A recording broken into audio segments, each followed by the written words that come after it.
Well, thank you very much, Matthew, for introducing me and giving me such an inspiring title. A new era of collaboration, the safety of maternal in maternity care.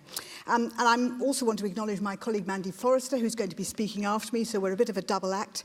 But did you know that today is March the 1st? I'm sure you did know that. It's St. David's Day. But what you probably didn't know is it's also World Book Day. It's World Compliment Day, so take the opportunity to turn to the person on one side and compliment them. It's the start of Umbrella Month, which you're probably glad of, since it's been a wet start today. But perhaps more importantly, and what I'm going to focus on, is it is also the start of Women's History Month. And I think we're making a bit of history today because this maternal and neonatal health safety collaborative really does represent a very positive development in the maternity safety agenda, as has already been alluded to. And I'm very proud that I'm standing here as the leader at the RCOG, beside my colleagues at the RCM and beside the team at NHSI, to say that we are totally and utterly behind this. And to congratulate you, can I move them on my slide?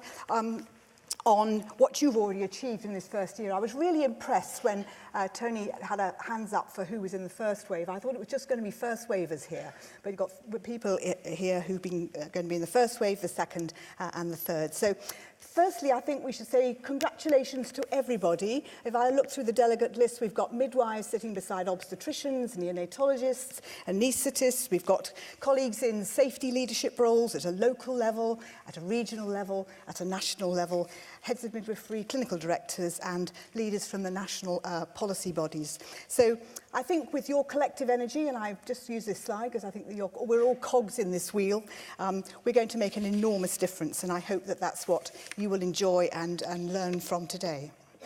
So I'm just going to spend a moment reflecting on how we all got to this point and share my thoughts about why it matters so much that all the partners that work together, of which I'm one, sign up to the importance of the collaborative element of what we're doing, and collaborative way in which we're working as being so important.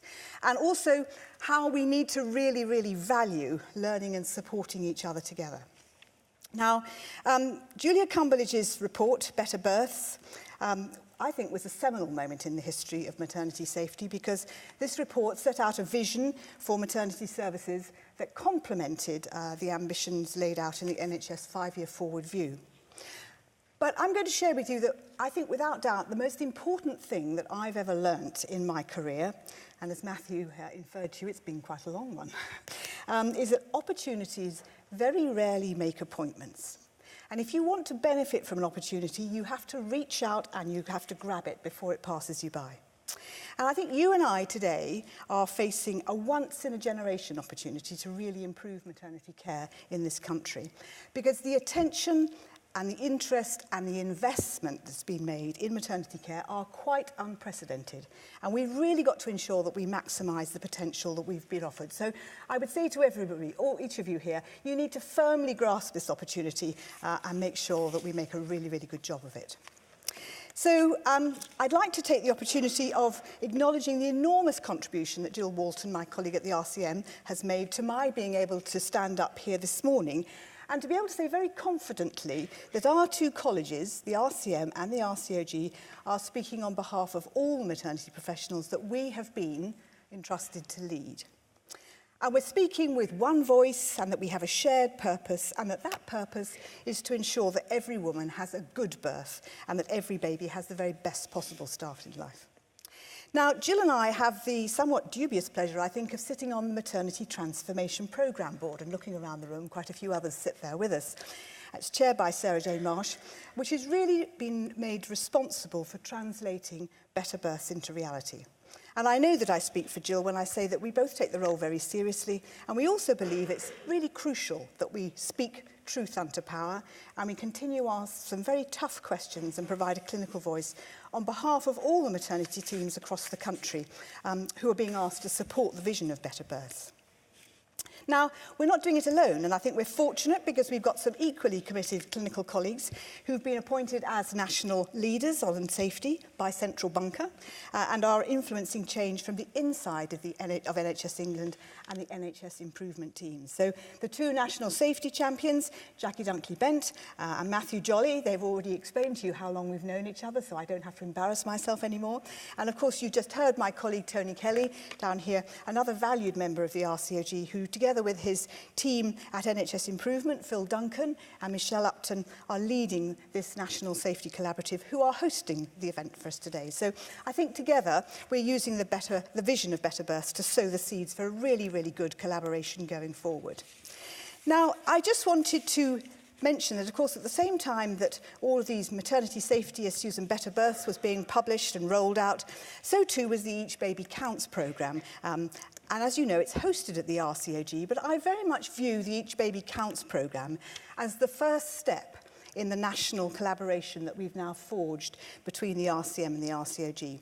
All of our Each Baby Counts reporters, and there will be loads of them in this room, belong to one or other of our colleges. And of course, as you know, this came along as a national focus on reducing avoidable harm, and this coincided with the Secretary of State launching his national ambition to halve the number of stillbirths. And in that slide, you see him standing in the council chamber at the RCOG, and also the banner headlines in the press at that time. Now, I'm not going to talk about any detailed findings from Each Baby Counts, but what I do want to emphasise to you is the remarkable and I think very impressive fact that this programme has achieved 100% participation from UK maternity units. And in the nearly 40 years I've been a doctor, I have never been involved with a programme that's had 100% participation. So congratulations to you all. Now, whilst the Each Baby Counts reports have demonstrated very clear themes emerging and uncovered areas for improving quality of investigations, I think the work has also highlighted the very critical factors affecting care of these babies. And what really strikes me was that on average, if you look at the individual cases, 6 factors could be contributory to each of those cases. And when I first showed this slide at a maternity safety roundtable that Jackie and Matthew and I were at, the Secretary of State sent me a message saying, could you send me that very messy, crazy, complicated slide, because I'd like to use it. So he does use it quite a lot, but I think it does emphasise, you're not meant to read the actual wording in the slide, how complex the interactions are, and emphasises again how none of us can solve these problems in isolation. We can only do it by collaborating and working together. And I also want to just briefly mention the UK's first national maternity and perinatal audit, of which we, along with all our collaborating partners, the RCM, the RCPCH, and the London School of Hygiene and Tropical Medicine, are involved. And this is going to provide us with the wider context of outcomes in maternity services, and I think hopefully, well, not hopefully, it will provide us with a very robust framework for identifying variation in outcomes, as Tony was just telling, which is exactly what we need to do. Our hope is that with this data, because it's going to be available at unit level, we're going to be able to move towards a system where we can readily identify not just best practice, but also those units who are starting to struggle. And I hope that then we'll be able to begin to intervene much earlier and support more quickly before things go wrong. And more importantly, that we can then really operate in a culture of trust and openness. Now, you can't do this without collaboration and trust, and I think it's only fair that I should also acknowledge Cathy Warwick, who has now retired as CEO of the RCM. Since when I first became president 18 months ago, she was incredibly kind to me and tried to guide me through my first Maternity Transformation Board programme, which I found a little bit traumatic at that time. So I share that with you. But we do need to have collaboration and trust, and as I've already mentioned Jill, but I thought I would also show this slide of Jill Walton and I talking to James Titcombe, who many of you will know, and deciding that we had to speak in the future as two colleges and also with the public, with one voice and a very shared purpose. Now, I know that the Each Baby Counts programme isn't the only programme providing insight on maternity safety. The National Maternity Collaborative isn't either. There are loads of initiatives that have been dealing with maternity safety. And what I think we are all recognising and really want to strive towards is ensuring that we actually work together And so I see the two colleges as the leaders of the professionals as being the glue. I don't want to take charge or be the boss. I just want us to be the glue so that we can pull it together. And I also think that as the two professional colleges providing the vast majority of maternity care, that we also are the sustainability going forward. So at the end of any initiative or pilot or programme, then there's the future. And I think that the two colleges, if we forge this collaboration and really manage to get this the safety collaborative up and running, we will also be the sustainability for the future. So I think we need to harness the synergies, and that's what I know you're trying to do now. And we've got to harness those synergies so that we can actually achieve sustained improvement. So I think I should finish there. But before doing so, I just want to pay tribute to my colleagues at the DH, as well as NHS England and NHSI, and in particular to Karen Todd. I don't know whether she's here today, but she has been incredibly helpful and proactive in helping us to get, as I used to frustratingly say to her, we've got to stop counting, and we've now actually got to take action to make a difference in outcome for these mothers and babies. So as of, and I've been told I'm allowed to say this, as of April 2018, we will be launching with Maternity Safety Collaborative another arm of Each Baby Counts to learn, and another arm to support the workers on the front line. And I hope that you will want to invite me back next year so that I can give you a bit of an update on Each Baby Counts, learn and support. Thank you.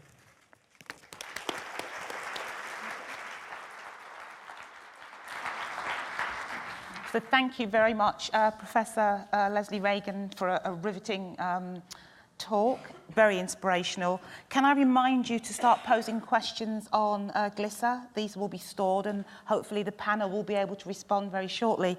Can I now introduce, I have the great pleasure of introducing Mandy Forrester. Maybe not allowed to say this, but it's on the bio, in the system as a midwife since 1981, hoodles of experience as a clinical midwife, a midwifery lecturer, lots and lots of studying in between, worked nationally, internationally, has a credible voice, worked for the CQC and other areas, and that's all culminated in her now working as the Head of Quality and Standards at the Royal College of Midwives. Mandy Forrester. Thank you very much, Jackie. So that's me, and thank you for that lovely introduction. Yeah, it has been a long time. And what an act to follow, my colleague Leslie Regan. Firstly, I'd just like to say, as you all who know Jill and know me, I'm not Jill Walton. She unavoidably delayed today by the weather. It was actually supposed to be the RCM's staff conference today, and we took the decision to cancel that yesterday. Luckily, I was still in London. Jill sends you all her very best wishes. She and Leslie, and now me, we speak with one voice, so everything that Leslie has said would have come from Jill as well. And she hopes that we really have a successful day of learning and sharing. Jill has completed her first 100 days, so when she came into her new role as CEO of the Royal College of Midwives, she decided that she would have 100 days of exploring, investigating, and seeing exactly what she wanted to do as our new chief executive. And what she found was 3 main themes. And she thought that these should be safety, partnership, and leadership.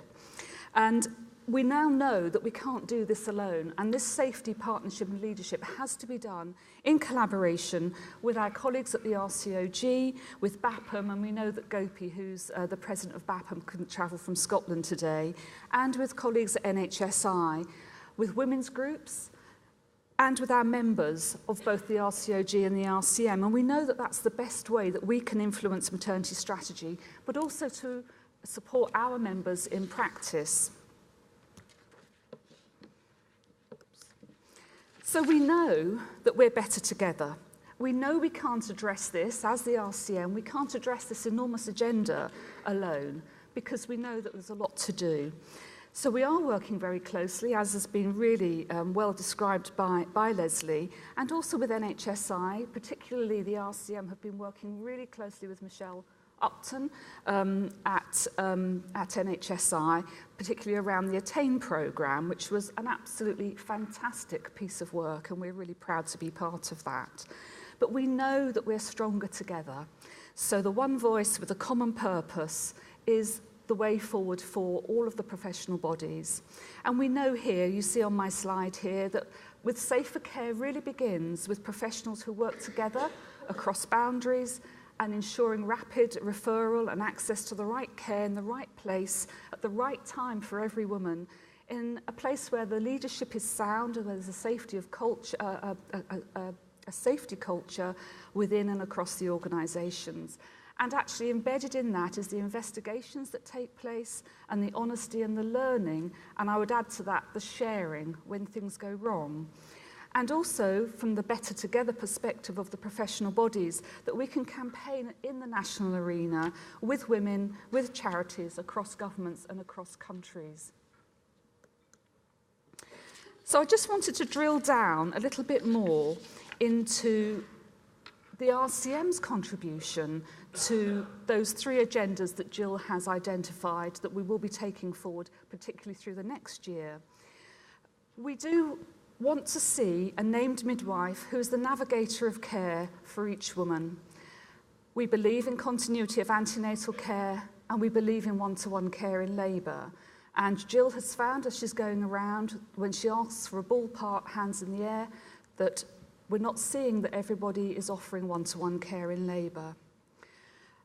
Collaboratively, we had an amazing success with securing the fact that a supernumerary labour ward coordinator who has a helicopter view of maternity activity within a service is now enshrined in the CNST incentivisation scheme. And Jill is also very determined on, at the end of her term, in her role, that there is a director of midwifery who is an advocate for women and an advocate for midwives who reports directly to the board.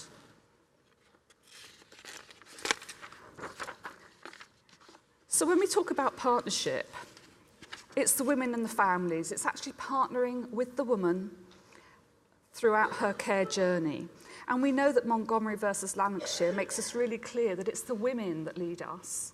It's not us leading the women. And we're very keen at the RCM, and we're beginning to have discussions in collaboration with the RCOG around shared decision making and what we can put in place to help our members support women with their decisions around their journey through the maternity services. And we know that serious failures of team working and the high importance of high-performing teams were a feature of the Morecambe Bay and Better Birth reports. And we know that we need to influence on behalf of our members of women. And again, this all points to us being much, much stronger together than standing alone as one professional body. I love this. This is Jill's figure. I'm following you. No, I'm following you. So what we want to do is to be able to offer a leadership package. And we've started doing that. Because we feel that leadership is the key to making all of this happen. And if you're all here now, you're having leadership experience within the collaborative, which is absolutely wonderful, because that's clinical leadership at the ground roots level.